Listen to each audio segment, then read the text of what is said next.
অনেক দিন হয়ে গেল যে ইউটিউবে কোনো কিছু আপলোড করা হয় না। আজকে আলোচনা করব ফৌজদারি কার্যবিধি 1898 যে কোন অপরাধগুলো আপোষ করা যায়, কোন অপরাধের আপোষ নিষ্পত্তি হয়। অপরাধের আপোষ নিষ্পত্তি হয় দুইভাবে, একটা হচ্ছে আদালতের অনুমতি নিয়ে, আর একটা হচ্ছে আদালতের অনুমতি ছাড়া। তাহলে আদালতের অনুমতি ব্যতি রেখে আপোষ, এই ধারাগুলো কোন কোন ধারাগুলো আদালতের অনুমতি ব্যতি রেখে আপোষ করা যায়, সে ধারাগুলো হচ্ছে দণ্ডবিধি 298 ধারা। এখানে 298 ধারাতে বলা আছে ইচ্ছাকৃতভাবে কাহারও ধর্মীয় অনুভূতিতে আঘাত হানার জন্য কোনো শব্দ উচ্চারণ প্রভৃতি।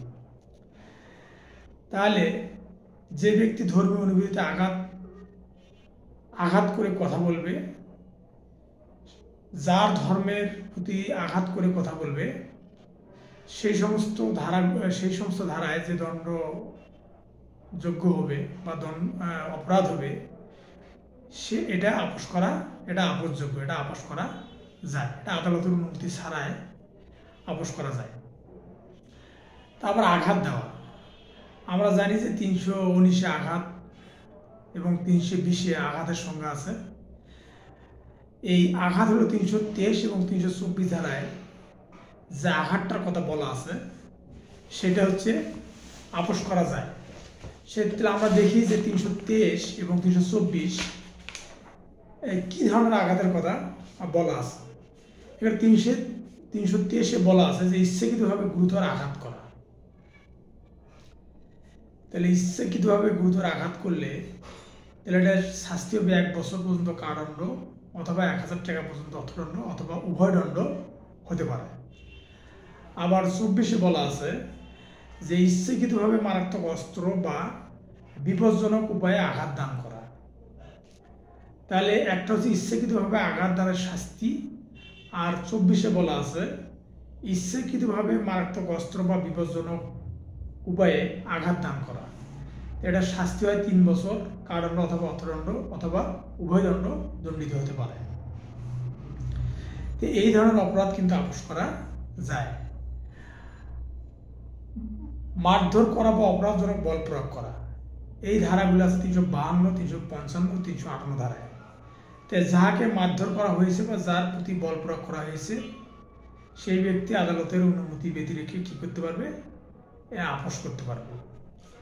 তারপর এখানে বলা আছে বেআইনিভাবে বাধ্যতামূলক শ্রম, মানে 374 ধারায় বলা আছে যে বেআইনিভাবে যদি কাউকে কোনো কাজে নিয়োজিত করা হয় সেটাকে আপোষ, সেটা যদি কেস হয় 374 ধারা যদি কেস হয় তাহলে সেটা আপোষ করা যায়। তারপর বলা আছে 326 ও 327 ধারা, মানে ক্ষতি সাধন, যখন বেসরকারি ব্যক্তির ক্ষতি করা হয়েছে। তাহলে আমরা দেখি যে ইচ্ছাকৃতভাবে মারাত্মক অস্ত্র দ্বারা বা বিপজ্জনক অস্ত্রের মাধ্যমে গুরুতর আঘাত করা। তাহলে ইচ্ছাকৃতভাবে মারাত্মক অস্ত্র দ্বারা বা বিপজ্জনক অস্ত্রের মাধ্যমে সাহায্যে গুরুতর আঘাত করা, এটা 326। আর 327 বলা আছে যে বলপূর্বক সম্পত্তি ছিনিয়ে নেওয়া কিংবা বেআইনি অবৈধ কাজ করতে বাধ্য করার উদ্দেশ্যে ইচ্ছাকৃতভাবে আঘাত করা। তো এই ধরনের যদি 326 এবং 327 ধারায় যদি কোনো মামলা হয় তাহলে এই সমস্ত মামলা কি করা যায়, আপোষ করা যায়। আবার বলা হচ্ছে অপরাধজনক বেআইনি প্রবেশ বা গৃহে বেআইনি প্রবেশ। আমরা জানি যে 441 ধারায় অনধিকার গৃহপ্রবেশ বা অনধিকার প্রবেশ সম্পর্কে বলা আছে। তাহলে অপরাধজনক বেআইনি প্রবেশ বা গৃহে বেআইনিভাবে প্রবেশ, এটা হচ্ছে 447 এবং 448 ধারা। তাহলে এটা হলো আদালতের অনুমতি ব্যতি রেখে কি করা যাবে, আপোষ করা যাবে। 447 এবং 448 ধারা যদি কোনো মামলা হয় সেটা আপোষযোগ্য। তারপরে অপরাধজনকভাবে চাকরির চুক্তি ভঙ্গ, তাহলে 490 এবং 491 এবং 492 ধারায় যে অপরাধজনকভাবে চাকরি চুক্তি ভঙ্গ যে বিষয় আছে এই ধারা যদি মামলা হয় দণ্ডবিধির, তাহলে এই ধারাটাও আপোষ করা যায়। বেবিচার বা অপরাধজনক উদ্দেশ্যে বিবাহিতা নারীকে ফুসলিয়ে নিয়ে যাওয়া, পা আটক রাখা। আমরা জানি যে ডিফামেশন মানে মানহানি 499 বলা আছে। 497, 498 ধারায় যদি দণ্ডবিধি 497 এবং 498 ধারা কোনো মামলা হয়, তাহলে এটাকে আপোস করা যাবে। সে আপোসটা কার সাথে করতে হবে? স্ত্রী লোকের স্বামীর সঙ্গে। মানহানিকর জানিয়ে কোনো কিছু মুদ্রিত বা খোদাই করা। তাই আমরা জানি যে মানহানির শাস্তি আছে 500-তে বা 501-এ। যদি মানহানি কিছু করা হয় তাহলে এটা আপোস করা যায়। তারপরে মানহানিকর জানিয়ে মানহানি বিষয়ের সম্মিলিত মুদ্রিত বা খোদাইকৃত দ্রব্য বিক্রয় করা, এটা আছে 502, এটা আপোস করা যাবে। শান্তিভঙ্গ উস্কানি দেওয়ার উদ্দেশ্যে অপমান করা, এটা আছে 504 ধারায়, এটাও আপোস করা যাবে। অপরাধজনক বিধি প্রদর্শন, এটা 506 ধারায় অপরাধজনক বিধি প্রদর্শন, এই 506 ধারাও আদালতের অনুমতি ব্যতি রেখে আপোস করা যাবে। শান্তিভঙ্গ উস্কানি দেওয়ার উদ্দেশ্যে অপমান করা, এটা আছে 504 ধারা, দণ্ডবিধি 504 ধারাতে আছে, এটা আপোস করা যাবে। তো অপরাধজনক বিধি প্রদর্শন যেমন আপোসযোগ্য, এমনিভাবে কোনো ব্যক্তি ঐশ্বরিক অসন্তুষ্টিতে পড়িবে বলিয়া তার মনে বিশ্বাস সৃষ্টি দ্বারা কৃতকার্য। মানে কাউকে যদি জাদুর ভয় বা যদি যেগুলো হচ্ছে জাদুকর বিষয়ে যদি কোনো মামলা হয়, যেটা 508 ধারায় মামলা, যে আপনাকে জাদুর মধ্যে দিয়ে বশ করা হবে বা আপনাকে বান মারা হবে, এই ধরনের এগুলো কথা আছে, সেটা 508 ধারায় যদি মামলা হয়, তো এই মামলাটাও কিন্তু আপোস করা যাবে। তাহলে আমরা দেখলাম যে আদালতের অনুমতি ব্যতিরেকে যে ধারাগুলো, দণ্ডবিধি যে ধারাগুলো আপোস করা যাবে, সেগুলো হচ্ছে 298 ধারা, 323, 324, 352 ধারা, 355 ধারা, 358 ধারা, 374 ধারা, 326, 327 ধারা, 447 ধারা, 448 ধারা, 490 ধারা, 491 ধারা, 492 ধারা, 497 ধারা, 498 ধারা, 500 ধারা, 501 ধারা, 502 ধারা, 504 ধারা, 506 ধারা, 508 ধারা। তো এইগুলো হচ্ছে আদালতের অনুমতি ব্যতিরেকে, মানে আদালতের অনুমতির প্রয়োজন নাই, আদালতের অনুমতি না নিয়ে এইগুলো আপোস করা যাবে। তাহলে এখন দেখব যে আদালতের অনুমতি নিয়ে কোন ধারাগুলো, অর্থাৎ দণ্ডবিধি 1860-এর কোন ধারাগুলো আমরা আপোস করতে পারব। তো এখানে বলা আছে দণ্ডবিধি 147 ধারা, 147 ধারাতে বলা আছে দাঙ্গা সম্পর্কে। তো দাঙ্গা সম্পর্কে যদি কোনো কেস দায়ের হয়, তাহলে আদালতের অনুমতি নিয়ে কি করা যাবে? আপোস করা যাবে। আপোস করবে কে? যার উপর বল প্রয়োগ করা বা আক্রমণ করা হয়েছে, সেই ব্যক্তি চাইলে আপোস করতে পারবে। এটা হলো আদালতের অনুমতি নিয়ে। তারপরে মারাত্মক অস্ত্রসহ দাঙ্গা, এটা আছে 148 ধারা। তাহলে 148 ধারাতে আছে মারাত্মক অস্ত্রসহ দাঙ্গা। তো যার উপর বল প্রয়োগ করা বা আক্রমণ করা হয়েছে, সেই ব্যক্তি যদি 148 ধারা যদি কোনো মামলা হয়, তাহলে সে আপোস করতে পারবে। তার মারাত্মক অস্ত্র দ্বারা স্থিরভাবে আঘাত করা, এটা আছে 224 ধারায়। তাহলে মারাত্মক অস্ত্র দ্বারা স্থিরভাবে আঘাত করা, এটা আছে 224 ধারায়। তো এই ধারাটা দণ্ডবিধির 224 ধারাটা আপোসযোগ্য। তারপরে 225 ধারায় বলা আছে যে স্থিরভাবে গুরুতর আঘাত, 225 ধারা বলা আছে স্থিরভাবে গুরুতর আঘাত করা। এই 225 ধারা যে স্থিরভাবে গুরুতর আঘাতের যে বিষয়টা বলা আছে, সেটাও কিন্তু আপোস করা যাবে। হ্যাঁ, তারপরে উস্কানির ফলে স্থিরভাবে গুরুতর আঘাত দান, একটা বিষয় হয়তো একটু মিস্টেক হয়েছে এখানে হবে 324 ধারা ও 325 ধারা। তার মানে 324 এবং 325 ধারাটা যে স্থিরভাবে গুরুতর আঘাত এবং মারাত্মক অস্ত্র দ্বারা স্থিরভাবে আঘাত, এই ধারাগুলো আদালতের অনুমতি নিয়ে আপোস করা যাবে।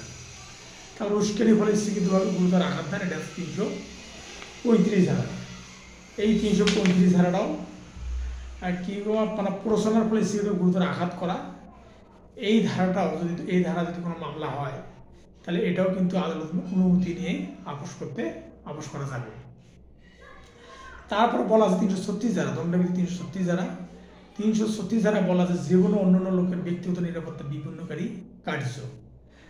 তাহলে এই জীবন ও অন্যান্য লোকের ব্যক্তিগত নিরাপত্তা বিপন্নকারী কার্য যদি এই ধারার কোনো মামলা হয়, এই ধারাটা মূলত আছে 336 ধারায়। তাহলে এই ধারা মামলা, এটা শাস্তি হলো 3 মাস পর্যন্ত কারাদণ্ড অথবা 200 টাকা পর্যন্ত অর্থদণ্ড অথবা উভয়দণ্ড হতে পারে। তাহলে এই ধারাটা যদি কোনো মামলা হয় 336 ধারা, তাহলে এই ধারাটা আপোষ করা, আদালতের অনুমতি নিয়ে আপোষ করা যাবে। আমরা এবার দেখব 337 ধারা। 337 ধারা একই কথা, জীবন বা অন্যান্য লোকের ব্যক্তিগত নিরাপত্তা বিপন্নকারী কার্যের মাধ্যমে আঘাত করা। তাহলে 337 ধারায় দণ্ডবিধি 337 ধারা বলা আছে জীবন ও অন্যান্য লোকের ব্যক্তিগত নিরাপত্তা বিপন্নকারী কাজের মাধ্যমে আঘাত করা। এটার কিন্তু এই ধারা যদি মামলা হয়, এটা শাস্তি কিন্তু 6 মাস পর্যন্ত কারাদণ্ড অথবা 500 টাকা পর্যন্ত অর্থদণ্ড অথবা উভয়দণ্ড হতে পারে। এই ধারায় যদি কোনো মামলা হয় তাহলে এটা আপোষ, আদালতের অনুমতি নিয়ে আপোষ করা যাবে। তাহলে আমরা এখন দেখি যে 338 ধারা। 338 ধারায় বলা আছে যে জীবন বা অন্যান্য লোকের ব্যক্তিগত নিরাপত্তা বিপন্নকারী কার্যের মাধ্যমে গুরুতর আঘাত করা। 338 ধারা যদি কোনো মামলা হয়, সে মামলাটা হবে জীবন ও অন্যান্য লোকের ব্যক্তিগত নিরাপত্তা বিপন্নকারী কার্যের মাধ্যমে গুরুতর আঘাত করা। এই ধারাটার শাস্তি হলো 2 বছর পর্যন্ত কারাদণ্ড অথবা 500 টাকা পর্যন্ত অর্থদণ্ড অথবা উভয়দণ্ড। এই ধারা যদি কোনো মামলা হয় তাহলে সেটা সেই মামলাটা আপোষ করা, আদালতের অনুমতি নিয়ে আপোষ করা যাবে। তাহলে আমরা এখন দেখি যে 343 ধারা। 343 ধারা আমরা জানি যে 341 ধারা, 341 ধারা যেটা বলা আছে সেটা হচ্ছে যে অবৈধ বাধাদানের শাস্তি, তার মানে অবৈধ অবরোধ। 340 ধারা বলা আছে অবৈধ অবরোধ। আর 342 ধারা 341 ধারা বলা আছে অবৈধ বাধাদান, অবৈধ অবরোধ আর অবৈধ বাধা। 339 বলা আছে অবৈধ বাধা আর 340 বলা আছে অবৈধ অবরোধ। তাহলে এখানে যেটা আপোষযোগ্য সেটা হচ্ছে 343। 343 ধারায় বলা আছে যে 3 বা ততোধিক দিনের জন্য অবৈধ, 3 বা ততোধিক দিনের জন্য অবৈধ অবরোধ। এটা শাস্তির 2 বছর পর্যন্ত কারাদণ্ড অথবা অর্থদণ্ড অথবা উভয়দণ্ড হতে পারে। তাহলে এই ধারা যদি কোনো মামলা, কোনো ব্যক্তিকে, কোনো মানুষকে যদি 3 দিন আটক রাখা হয়, তাহলে এই ধারা যদি কোনো মামলা হয় তাহলে এটা কি করা যাবে, আদালতের অনুমতি নিয়ে ভিকটিম বা যে লোককে আটক করা হয়েছে সেই লোকের ওয়ারিশ বা উত্তরাধিকারী বা গার্ডিয়ান এটা কিন্তু আপোষ করতে পারবে। এবার 340 ধারায় বলা আছে 10 বা ততোধিক দিনের জন্য অবৈধ অবরোধ। যদি কোনো ব্যক্তিকে 10 বা তার বেশি দিনের জন্য আটক করা হয় তাহলে 340 ধারায় মামলা হবে, দণ্ডবিধি 340 ধারায় মামলা হবে। এই মামলাটাও কিন্তু আদালতের অনুমতি নিয়ে আপোষ করা যাবে। তো 340 ধারায় যদি কোনো মামলা হয়, যদি এই মামলাটা যদি প্রমাণিত হয় তাহলে এটা শাস্তি হবে কিন্তু 3 বছর পর্যন্ত কারাদণ্ড অথবা অর্থদণ্ড। তাহলে আমরা দেখলাম যে 343 3 দিনের জন্য, 340 10 দিনের অধিক। তাহলে 343 হলো 3 দিনের অধিক আর 340 হলো 10 দিনের অধিক। তাহলে এখন আমরা দেখব যে 343 40 গেলে এবার দেখবো আমরা 46 ধারা যেটা বলা আছে যে গোপন জায়গা অবৈধ, গোপন জায়গা অবৈধ অবরোধ। মানে কোনো ব্যক্তিকে যদি গোপন জায়গায় অবৈধভাবে অবরোধ করে রাখা হয় তাহলে তার শাস্তিটা হবে যে 1 বছর বা 1000 টাকা জরিমানা অথবা উভয়দণ্ড হতে পারে। তাহলে 346 ধারায় যদি দণ্ডবিধি 346 ধারায় কোনো মামলা হয় তাহলে সেটা কিন্তু আদালতের অনুমতির সাপেক্ষে আপোষ করা যাবে। আর 347 বলা আছে বলপূর্বক সম্পত্তি ছিনিয়ে নেওয়ার বা বেআইনি কাজ করতে বাধ্য করার জন্য অবৈধ অবরোধ। মানে বলপূর্বক সম্পত্তি ছিনিয়ে নেওয়া বা বেআইনি কাজ করতে বাধ্য করার জন্য অবৈধ অবরোধ। মানে কোনো মেয়েকে জোরপূর্বক নিয়ে যায়, তাকে তার ইচ্ছার বিরুদ্ধে এই ধরনের অপরাধগুলো যদি সংঘটিত হয় তাহলে 347 ধারায় মামলা করা যাবে এবং এটা শাস্তি হবে 3 বছর এবং অর্থদণ্ড অথবা উভয়দণ্ড হতে পারে। 348 ধারা বলা আছে যে স্বীকারোক্তি আদায় করার বা সম্পত্তি প্রত্যাপন করতে বাধ্য করার জন্য অবৈধ অবরোধ। কারো স্বীকারোক্তি আদায় করার জন্য অথবা সম্পত্তি হস্তান্তর করার জন্য যদি কাউকে যদি অবৈধভাবে অবরোধ করা হয়, তাহলে তার শাস্তি হবে 3 বছর পর্যন্ত কারাদণ্ড এবং অর্থদণ্ড। তাহলে এটাও কিন্তু আদালতের অনুমতি নিয়ে কি করা যাবে, আপোষ করা যাবে। তাহলে যেগুলো বিষয়, যে ধারাগুলো মানে আদালতের অনুমতির সাপেক্ষে আপোষ করা যাবে সেগুলো, তার মধ্যে হচ্ছে যে 354 ধারা একটা আছে, দণ্ডবিধি 354 ধারা। শ্লীলতাহানির উদ্দেশ্যে কোনো নারীর উপর আক্রমণ বা অপরাধমূলক বল প্রয়োগ। যদি দণ্ডবিধি 354 ধারায় কোনো মামলা হয়, দণ্ডবিধি 354 ধারায় যদি কোনো মামলা হয়, 354 ধারায় কি আছে, সেটা আছে শ্লীলতাহানির উদ্দেশ্যে কোনো নারীর উপর আক্রমণ বা অপরাধমূলক বল প্রয়োগ। এই ধারার শাস্তি 2 বছর পর্যন্ত কারাদণ্ড অথবা অর্থদণ্ড অথবা উভয় দণ্ড হতে পারে। তো এই 354 ধারায় যদি কোনো কোর্টে, মানে ফৌজদারি কোর্টে যদি মামলা হয়, তাহলে এটা আদালতের অনুমতি নিয়ে কী করা যাবে, আপোষ করা যাবে। আর 356 ধারা কোনো ব্যক্তি বহন করা সম্পত্তি চুরি করার চেষ্টা, আক্রমণ বা অপরাধমূলক বল প্রয়োগ। কোনো ব্যক্তি যদি কোনো টাকা বহন করে নিয়ে যাচ্ছে বা কোনো গুরুত্বপূর্ণ জিনিস বহন করে নিয়ে যাচ্ছে, সেটা যদি চুরি করা হয়, তাহলে কিন্তু দণ্ডবিধি 356 ধারায় কিন্তু সেটা মামলা হবে। দেখা যাচ্ছে কোনো ব্যক্তি মিষ্টি নিয়ে তার বিয়ের বাড়িতে যাচ্ছে, তাহলে এই যাওয়ার পথে তার যদি মিষ্টি ছিনিয়ে নেওয়া হয় বা তাকে অবৈধভাবে আটক করা হয়, তাহলে কিন্তু এটা শাস্তি হবে 2 বছর পর্যন্ত কারাদণ্ড অথবা অর্থদণ্ড অথবা উভয় দণ্ড। এই 356 ধারায় কিন্তু কি করা যাবে, এটা হলো আপোষ। আদালতের অনুমতি নিয়ে কিন্তু এই মামলাটাও আপোষ করা যাবে। আর 357 ধারা যেটা বলা আছে, কোনো ব্যক্তিকে বেআইনিভাবে অবরোধের চেষ্টায় আক্রমণ বা অপরাধমূলক বল প্রয়োগ। কোনো ব্যক্তিকে বেআইনিভাবে অবরোধের চেষ্টায় আক্রমণ, মানে কাউকে আপনি আটক করার জন্য বা অবরোধ করার জন্য, মানে আপনি দৌড়ে নিতেছেন বা আপনি তাকে ধাওয়া করতেছেন, তাহলে কিন্তু এটা মামলা হবে 357 ধারায়। তাহলে 357 ধারা মামলার শাস্তি কীরকম হবে, 357 ধারা যদি প্রমাণিত হয়, এটা শাস্তি হবে 1 বছর পর্যন্ত কারাদণ্ড অথবা 1000 টাকা পর্যন্ত অর্থদণ্ড অথবা উভয় দণ্ড। তাহলে এটা এই 357 ধারায় কিন্তু এটা আদালতের অনুমতি নিয়ে আপোষ করা যাবে। এবার আমরা দেখি যে 379 ধারা।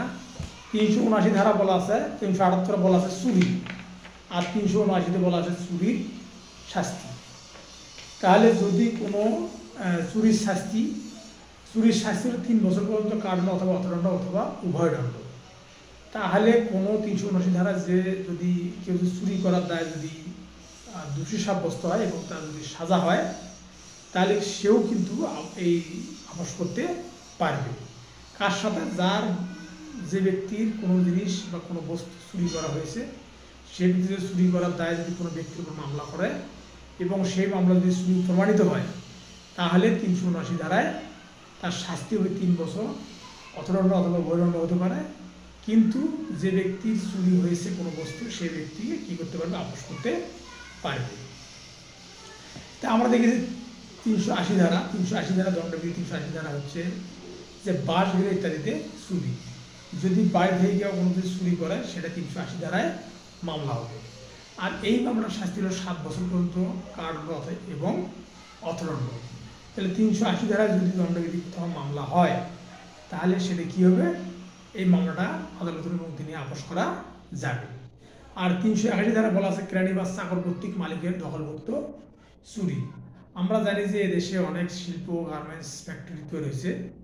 যদি কোনো অ্যাকাউন্টেন্ট যদি মালিকের সম্পত্তি বা মালিকের টাকা পয়সা চুরি করার উদ্দেশ্যে কোনো কিছু করে, তাহলে সেটা কিন্তু 381-তে মামলা হবে। দণ্ডবিধি 381 ধারায় মামলা হবে। এই মামলার শাস্তি হবে 7 বছর পর্যন্ত কারাদণ্ড এবং অর্থদণ্ড।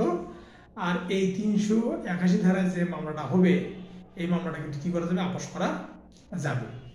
তাহলে আমরা জানলাম যে 381 ধারা মামলা আপোষ করা যাবে। তাহলে এখন আমরা দেখি যে আর কোন ধারাগুলো আপোষযোগ্য এবং আদালতের অনুমতি নিয়ে আপোষ করা যায়। তাহলে সেটা আর একটা ধারা হচ্ছে 403 ধারা, মানে অপরাধমূলক অপরাধমূলক মানে অসাধুভাবে সম্পত্তি আত্মসাৎকরণ। 403 ধারা আছে অসাধুভাবে সম্পত্তি আত্মসাৎকরণ, মানে কেউ অসৎ উদ্দেশ্যে যদি কারোর সম্পত্তি হরণ করে, আত্মসাৎ করে, সেটা কিন্তু অসাধুভাবে সম্পত্তি আত্মসাৎকরণের একটা উদাহরণ, বা এটাকে বলা হয় সহজ বাংলায় যে ডিসঅনেস্টলি মিসঅ্যাপ্রিয়েশন অফ প্রপার্টি, অর্থাৎ অসাধুভাবে সম্পত্তি আত্মসাৎকরণ। এটার শাস্তি যদি এটা প্রমাণিত হয় তাহলে সেই ব্যক্তির শাস্তি হবে 2 বছর সশ্রম বা বিনাশ্রম কারাদণ্ড অথবা অর্থদণ্ড অথবা উভয় দণ্ড দণ্ডিত হতে পারে। 403 ধারা যদি কোনো মামলা দায়ের হয় তাহলে সেটা কিন্তু আপোস করা যায় বা আপোস করা যাবে। আর 406 ধারা বলা আছে যে অপরাধমূলক বিশেষভঙ্গের শাস্তি। যদি অপরাধমূলক বিশেষভঙ্গের শাস্তি দায় যদি কোনো কোর্টে মামলা হয়, ফৌজদারি কোর্টে যদি কোনো মামলা হয়, তাহলে কিন্তু এটাও আদালতের অধীনে আপোস করা যাবে। 406 ধারায় বলা আছে অপরাধমূলক বিশেষভঙ্গের শাস্তি। তাহলে অপরাধমূলক বিশেষভঙ্গের শাস্তিটা কি? সেটা হলো 3 বছর পর্যন্ত কারাদণ্ড অথবা অর্থদণ্ড অথবা উভয় দণ্ড। তো এটাও কিন্তু মানে আদালতের অনুমতি সাপেক্ষে কি করা যাবে? আপোস করা যাবে। এবার আমরা দেখব যে 408 ধারায় কর্মচারী বা চাকর দ্বারা অপরাধমূলক বিশেষভঙ্গ। আমি প্রথমে বলছি যে শিল্প কারখানা বা মিল ফ্যাক্টরি যদি কোনো অ্যাকাউন্টেন্ট যদি বিশ্বাস ভঙ্গ করে বা অপরাধমূলক বিশ্বাস ভঙ্গ করে তাহলে কিন্তু এটা বলা আছে দণ্ডবিধি 408 ধারাতে, এবং এটার শাস্তি হয় 7 বছর এবং অর্থদণ্ড হতে পারে। তাহলে এই যে 408 ধারা কর্মচারী বা চাকর দ্বারা অপরাধমূলক বিশেষভঙ্গ, এটাই কিন্তু আপোস করা যাবে। তাহলে 411 ধারায় বলা আছে যে চুরাই মাল বা অপরাধমূলক বিশেষভঙ্গের মাধ্যমে প্রাপ্ত মাল অসাধুভাবে গ্রহণের শাস্তি। তাহলে আমরা জানি যে চুরাই মাল মানে 378 ধারায় যে চুরি আছে, সেই চুরির মালকে বলা হয় চুরাই মাল। তাহলে চুরির সাথে সম্পৃক্ত যে মালামাল সেটা হলো চুরাই মাল। তাহলে চুরি আছে 378 ধারায় এবং 411 ধারায় আছে সেই চুরির মালামালের সংজ্ঞা।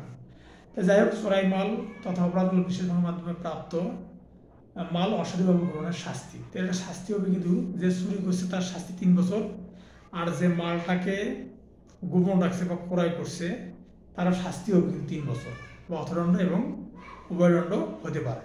কিন্তু সৌভাগ্য বিষয় হলো যে এটা কিন্তু আদালতের অনুমতি সাপেক্ষে আপোসযোগ্য। এবার 414 ধারায় যে চোরাই মাল বলে জানা সত্ত্বেও চোরাই মাল লুকিয়ে রাখিতে বা হস্তান্তর করতে সাহায্য করা, তো এটাও কিন্তু আপোস করা যাবে। আবার 417 বলা আছে প্রতারণা, 415 আছে প্রতারণা, আর 415 প্রতারণা বলা আছে এই 415-তে, এবং এটার শাস্তি 417 ধারায়, এটাও কিন্তু আপোস করা যাবে। আর 418 বলা আছে আইনত বা আইনগত চুক্তি দ্বারা অপরাধী যে ব্যক্তির স্বার্থ রক্ষা করতে বাধ্য তাকে প্রতারণা করা, এটা বলা 418 ধারায়। 418 ধারায় শাস্তি কি আছে? যে অপরাধকারী যে ব্যক্তির স্বার্থ রক্ষা করতে বাধ্য অসংগতভাবে তাকে ক্ষতি হবে জেনে প্রতারণা করে, তার শাস্তিটা হবে 3 বছর পর্যন্ত কারাদণ্ড অথবা অর্থদণ্ড এবং উভয়দণ্ড হতে পারে। 418 বলে বা 419 দেখি। 419-এ বলা আছে যে অপরূপ ধারণপূর্বক প্রতারণা করা বা শাস্তি, মানে আপনি সেনাবাহিনীর লোক না কিন্তু আপনি সেনাবাহিনীর ড্রেস পরিধান করে কারোর সঙ্গে প্রতারণা করছেন, তাহলে এটার শাস্তি হবে 3 বছর পর্যন্ত কারাদণ্ড অর্থদণ্ড এবং উভয়দণ্ড হতে পারে। 420-এ বলা আছে যে প্রতারণা ও সম্পত্তি সমর্পণ করার জন্য অসাধুভাবে পরিচিত করা। যদি আপনি কোনো ব্যক্তিকে প্রতারণা বা সম্পত্তি সমর্পণ করার জন্য অসাধুভাবে পরিচিত করেন তাহলে কিন্তু দণ্ডবিধি 420 ধারায় এটা একটা মামলা হবে, আর এই মামলার শাস্তি হবে 7 বছর পর্যন্ত কারাদণ্ড এবং অর্থদণ্ড। কিন্তু সৌভাগ্য বিষয় হলো যে এটা আদালতের অনুমতি সাপেক্ষে কি করা যাবে? আপোস করা যাবে। এবার দেখো 421 ধারা। 421 ধারা বলা আছে পাওনাদারদের মধ্যে বন্টন নিবারণ করার অভিপ্রায়ে অসাধুভাবে বা প্রতারণামূলকভাবে সম্পত্তি অপসারণ বা গোপন করা, মানে পাওনাদারদের ভয়ে যদি আপনি কোনো সম্পত্তি গোপন রাখেন বা এনআরবি মানে অর্থাৎ ইনকাম ট্যাক্সের কর্মচারী যদি আপনার বাসায় ক্রয় করে এবং তাদের কাছে যদি আপনি কোনো সম্পত্তি গোপন রাখেন তাহলে এটার মামলা হবে 421 ধারায়, আর এটার শাস্তি হবে 2 বছর পর্যন্ত অর্থদণ্ড এবং কারাদণ্ড এবং উভয়দণ্ড হতে পারে। এবার দেখি 400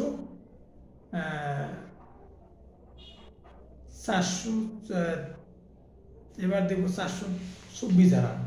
424 ধারা বলা আছে যে অসাধুভাবে প্রতারণামূলকভাবে সম্পত্তি অপসারণ বা গোপন করা। যদি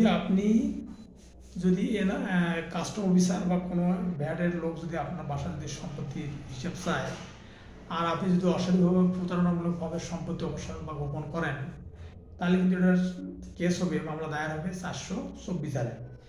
424 ধারায় বলা আছে যে অসাধুভাবে বা প্রতারণামূলকভাবে সম্পত্তি অপসারণ বা গোপনকরণ, তার শাস্তি 2 বছর পর্যন্ত কারাদণ্ড, অর্থদণ্ড এবং উভয়দণ্ড হতে পারে। তাহলে এবার দেখলাম যে 428 জন্তু হত্যা করা বা জন্তুর অঙ্গ হানি করে অনিষ্ট সাধন করা।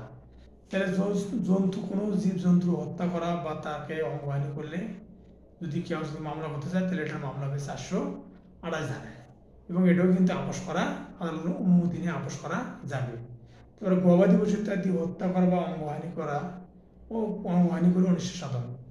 যদি কেউ গবাদি পশুর হাত পা ভাঙে, যদি গবাদি পশু যদি পা ভাঙে বা চোখ নষ্ট করে দেয়, তাহলে কিন্তু এটার মামলা হবে 428 ধারায়। এবং এটা কিন্তু 428 ধারা যে মামলাটা হবে সেটা হলো যে এটার শাস্তি 2 বছর পর্যন্ত কারাদণ্ড এবং অর্থদণ্ড এবং উভয়দণ্ড হতে পারে। এবার দেখব 429 ধারা। 429 ধারা বলা আছে যে কোনো মূল্যের গবাদি পশু ইত্যাদি বা 50 টাকা মূল্যের কোনো জন্তু বিকলাঙ্গ করার অনিষ্ট। তাহলে যে কোনো মূল্যের গবাদি পশু ইত্যাদি বা 50 টাকা মূল্যের কোনো জন্তু বিকলাঙ্গ করে অনিষ্ট সাধন করা। যদি কেউ 429 ধারায় কেউ মামলা করতে চায়, তাহলে এই মামলাটা হবে যে কোনো মূল্যের গবাদি পশু ইত্যাদি 50 টাকা মূল্যের কোনো জন্তু বা বিকলাঙ্গ করে অনিষ্ট করা। তাহলে এটা শাস্তি হবে কত? 5 বছর পর্যন্ত কারাদণ্ড, অর্থদণ্ড এবং উভয়দণ্ড হতে পারে। এবার আমরা দেখি 430 ধারা। 430 ধারায় বলা আছে যে শেষ কাজে ক্ষতি করে বা অবৈধভাবে পানির স্রোতের গতি পরিবর্তন করে অনিষ্ট সাধন করা। এই বিষয়টা আমাদের এলাকায় খুব হয়, যে পানির গতিকে পরিবর্তন করা বা পানির গতিকে নষ্ট করে দেওয়া। তো কেউ যদি পানির গতি বন্ধ করে দেয় বা পানির গতি যদি অন্যদিকে দেওয়ার কারণে যদি কারো ক্ষতি সাধিত হয়, তাহলে সে কিন্তু দণ্ডবিধি 430 ধারায় মামলা করতে পারবে, এবং এই মামলাটার শাস্তি হবে 5 বছর পর্যন্ত কারাদণ্ড, অর্থদণ্ড এবং উভয়দণ্ড হতে পারে। তাহলে সৌভাগ্য বিষয় হচ্ছে 425 ধারা, যদি 430 ধারা যদি কেউ মামলা করে, তাহলে এটা কিন্তু আদালতের অনুমতি নিয়ে কি করা যাবে? আপোষ করা যাবে। আর একটা বিষয় 351 ধারা। 451 ধারায় বলা আছে যে কারাদণ্ডনীয় অপরাধ মানে চুরি করা ব্যতীত করার উদ্দেশ্যে বেআইনিভাবে গৃহপ্রবেশ। তো এটা কিন্তু মামলা হবে 451 ধারায়। 451 ধারায় যদি মামলা হয়, তাহলে কিন্তু সে মামলাটা কি করা যাবে? আপোষ করা যাবে। এবার দেখি যে 482 ধারা, ভুয়া ট্রেড বা প্রপার্টির মার্ক জাল করা। তাহলে ভুয়া ট্রেডমার্ক যদি কেউ ব্যবহার করে বা তৈরি করে নেয়, তাহলে কিন্তু 482 ধারায় মামলা করা যাবে এবং এটা আপোষ করা যাবে। অন্য কারো ট্রেডমার্ক বা প্রপার্টি মার্ক জাল করা, এটা কিন্তু 483, অর্থাৎ 482 এবং 483 পাশাপাশি এগুলো হচ্ছে আদালতের অনুমতি সাপেক্ষে আপোষ করা যাবে। তো বিবাহ বিশ্বাস সৃষ্টি করে কোনো লোক কর্তৃক সহবাস, মানে আপনি কাউকে বিবাহ করার প্রতিশ্রুতি দিয়ে কাউকে সাথে যদি যৌন সঙ্গম করেন, তাহলে 430 দণ্ডবিধি 493 ধারা মামলা হবে, এবং এই মামলাটা আদালতের অনুমতি নিয়ে কি করা যাবে? আপোষ করা যাবে। নারী শিরোধারণের উদ্দেশ্যে কথা বলা, শব্দ করা বা অঙ্গভঙ্গি করা বা কোনো কিছু প্রদর্শন করা, অথবা নারীর গোপনীয়তা অধিকার হস্তক্ষেপ করা, যদি এই ধরনের কোনো কিছু করে থাকেন, তাহলে সেটা হবে কি? সেটার শাস্তি হবে